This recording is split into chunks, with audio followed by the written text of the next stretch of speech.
दोस्तों, स्क्रीन पे आप जो फोटो देख रहे हैं, इस शख्स का नाम है बेहराम। जी हाँ, हिंदुस्तान में 18वीं शताब्दी में एक ऐसा सीरियल किलर था जिसने अंग्रेजों की हुकूमत भी खौफ खाती थी। उसने इतने लोगों को मौत के घाट उतारा था जिसकी वजह से उसका नाम Guinness book of world record में दर्ज हो गया। भारत का वो सीरियल किलर जिसका नाम Guinness book of world record में दर्ज है।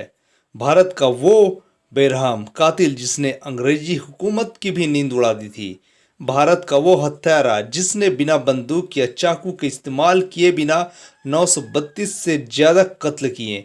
भारत का वो सातिर कातिल जिसके कारनामों का जिक्र करने के लिए किताबें तक लिखी गई।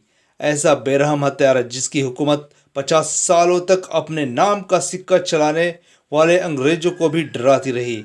इस सीरियल किलर के बारे में अब तो ना जाने कितनी कहावतें सामने आ चुकी है, लेकिन कहा जाता है कि 19वीं सदी में लोगों के दिलों में खौफ पैदा करने के लिए वाकई में उसका नाम ही काफ़ी था। उस सातिर किलर का नाम है बेहराम। जैसा कि मैंने आपको शुरू में बताया, बेहराम को ठग भी कहा जाता है और उसे किंग ऑफ ठग्स का रुतबा भी हासिल है।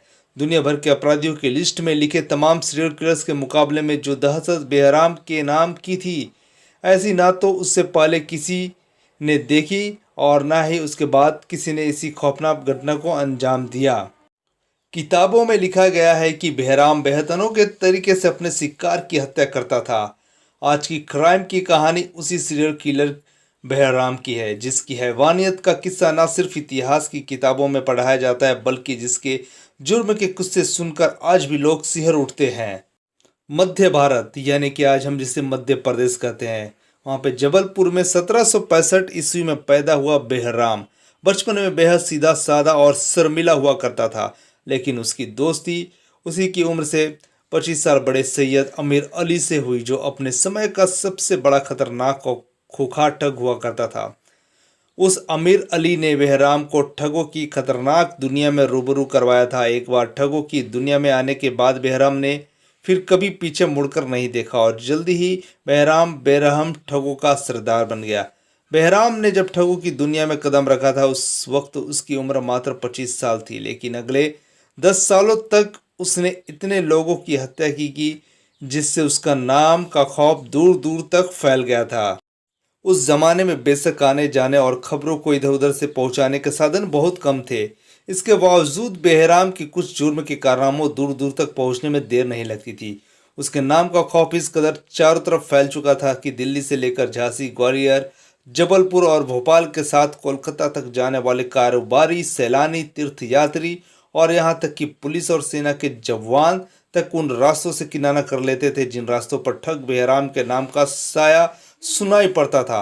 उस दौर में अंग्रेज अफसरों की रिपोर्ट में इस बात का खुलासा है कि तब लोग आमतौर पर काफिलों और कारों में सफ़र किया करते थे, लेकिन ठग बेहराम और उसके साथ ही पूरे के पूरे काफिले को ही गायब कर दिया करते थे। यहाँ तक पुलिस को किसी की लाश तक नहीं मिल पाती थी। कहते हैं कि बेहराम ने करीब 200 ठगों का ग्रुप बनाया था जो पूरे मध्य भारत यानी कि मध्य प्रदेश में फैले हुए थे। और कहा तो यहाँ तक जाता है कि जो भी एक बार ठगों के इस गुट के चुंगल में फंसता था, फिर वो माल और जान को बचाना मुश्किल ही नहीं नामुमकिन हो जाता था।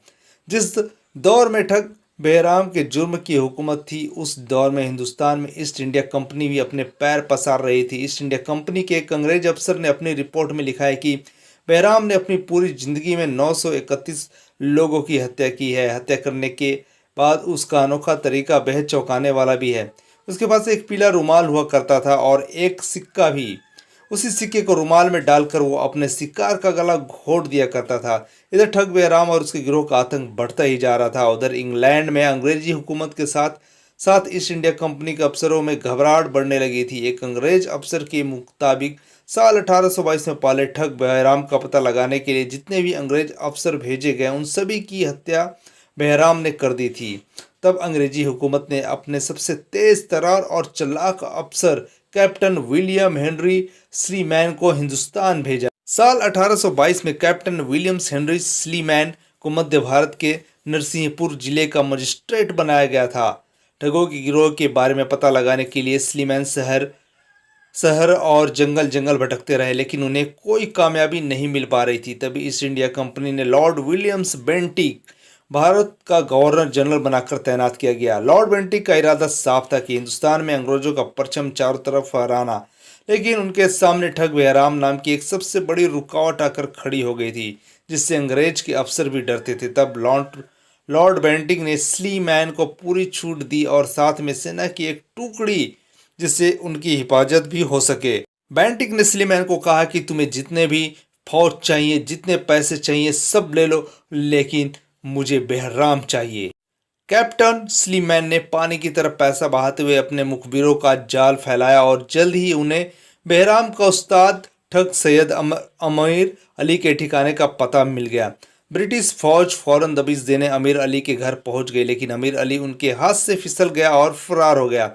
लिहाजा अंग्रेज अफसरों ने अमीर अली के परिवार के लोगों को गिरफ्तार कर लिया। कई महीनों की जद्दोजहद के बाद आखिरकार 1832 में अमीर अली ने अपने परिवार को बचाने के लिए खुद को अंग्रेज फौज के हवाले कर दिया, लेकिन कैप्टन स्लीमैन को अमीर अली के बजाय ठग बहराम का पता जानना था। लिहाजा कैप्टन स्लीमैन ने अपने हथकंडों से अमीर अली का मुंह खुलवा ही लिया और ठग बहराम का पता जान लिया। अमीर अली से ठग बहराम का पता जान लेने के 5 साल तक कैप्टन स्लीमैन को कामयाबी नहीं मिली, लेकिन साल 1838 में एक रोज बहराम की किस्मत उसे कैप्टन स्लीमैन के सामने ले ही आई और अमीर अली की मुखबरी ने उसे अंग्रेज हुकूमत के शिकंजे में फंसा ही दिया। अंग्रेज अफसर की डायरी में लिखी बात के मुताबिक जिस वक्त अंग्रेजी फौज ने बहराम को पकड़ा था, उस वक्त उसकी उम्र 75 साल से ज्यादा थी। अगले 2 साल तक अंग्रेजों की अदालत में ठग बहराम के खिलाफ मुकदमा चलता रहा और 1840 में बहराम को जबलपुर के पास कटनी में सलीमनाबाद में एक पेड़ में खुलेआम फांसी पर लटका दिया गया था और उसके साथ लटकाया गया 40 ठगों को, जबकि कुछ ठगों ने अंग्रेज अफसर के सामने घुटने टेक दिए थे, जिससे उन्हें सुधारगृह में भेज दिया गया था। कैप्टन स्लीमैन की रिपोर्ट का खुलासा है कि बहराम के गिरोह में 200 ठग ऐसे थे जो हत्यारे थे और ये लोग सिर्फ एक ही तरीके से हत्या को अंजाम देते थे। रुमाल में सिक्के को डालकर शिकार के गले को घोट दिया करते थे और इसके बाद लाश को ये लोग कुओं में फेंक दिया करते थे, जिस वजह से जो शिकार हुए लोग रहते थे उनकी डेड बॉडी किसी को नहीं मिल पाती थी। अंग्रेजों की डायरी से हत्या की गिनती 931 तक पहुंचती है, लेकिन ये भी सही है कि ये शायद आखिरी गिनती नहीं है। अंग्रेज अफसरों ने यह बात भी अपनी डायरी में लिखी है कि इस गिरोह ने इससे भी ज्यादा लोगों की हत्या की होगी। कैप्टन स्लीमैन की तफ्तीश की रिपोर्ट में इस बात का खुलासा होता है कि बहराम ठग और उसका गिरोह एक खास तरह की भाषा में बात किया करते थे जो किसी के पल्ले नहीं पड़ती थी। यहाँ तक कि अंग्रेजों के जासूसों ने भी उस भाषा को समझने की बहुत कोशिश की, लेकिन उसे लोग भी डिकोड नहीं कर सके। ठगों की जुबान में उस भाषा को रामोसी कहा जाता था। यह एक तरह की सांकेतिक भाषा थी जिसमें वो अपने शिकार की, उसकी स्थिति, उसकी ताकत, उसके पास मौजूद सामान और उसके आसपास के माहौल के बारे में एक दूसरे को जानकारी देते थे। ठगों का ये गिरोह अक्सर जिस काफिले को लूटता था उसमें एक मुसाफिर की शक्ल में शामिल हो जाता था, जबकि उसके गिरोह के बाकी लोग कुछ दूरी बनाकर चलते रहते थे। लेकिन जब काफिले के लोग रात में सो जाते थे तो ये ठग गीदड़ के रोने की आवाज़ से हमले का इशारा कर देते थे और एक साथ हमला होने की सूरत में काफिले के पास बचाव करना नामुमकिन हो जाता था और ये लोग अपने पीले रुमाल और सिक्के की मदद से लोगों का गला घोट देते थे। अंग्रेजों की अदालत में चले मुकदमे के दौरान खुद ठग बहराम ने अपने बारे में बताया कि खुद उसने अपने हाथों से 150 से ज़्यादा लोगों को मारा है, जबकि उसने ही अपने गिरोह के तमाम लोगों को मारने का तरीका भी सिखाया जिसमें हथियार की ज़रूरत नहीं पड़ती थी। 1790 से लेकर 1838 के बीच पकड़े जाने से पहले ठग बहराम ने कुल 931 लोगों को मौत के घाट उतार दिया था। दोस्तों ये थी ठग बहराम की कहानी। तो दोस्तों अगर वीडियो अच्छी लगे तो लाइक, शेयर और सब्सक्राइब करना बिल्कुल भी ना भूलें।